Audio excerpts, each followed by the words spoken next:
नमस्कार प्रणाम भाई। और हम लोग देखिए आए हैं वीडियो बनाने, और आप लोग का सहयोग से आज हम लोग अपने पैसे से और अपने ही इनकम से आए हैं राजगीर घूमने, और राजगीर पर वीडियो बनाने हैं। ये देखिए हमारे टीम आया है, सब देखिए सब टीम आया है, और हम लोग आए हैं राजगीर का होटल में भी ठहरे हैं। देखिए ये हमारे कैमरामैन हैं, देखिए कैमरा भी बना रहे हैं और बहुत बढ़िया कैमरा करते हैं, टॉप कैमरा करते हैं। और मेरा ऑल वीडियो बनाते हैं, गोलू कुशवाहा नाम है इनका, और फेमस है कैमरामैन के नाम पर। और ये देखिए एक्टर दीपक बाबूआ, और बढ़िया डांस भी करते हैं और बढ़िया कैमरा भी होता है।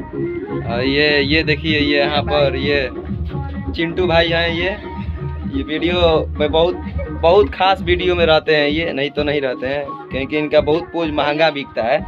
चले और देखिए आइए हाँ आ जाओ, तुम भी आ जाओ।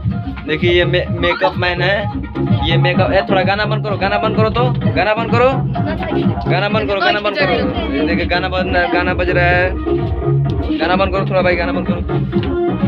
देखिए गाना बंद हो गया। हाँ चलिए तो देखिए ये हमारे मेकअप मैन है, बहुत मेकअप बढ़िया करते हैं, ब्यूटी पार्लर में जाते हैं।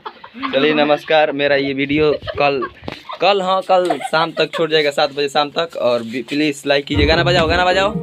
थैंक यू फ्रेंड, नमस्कार प्रणाम।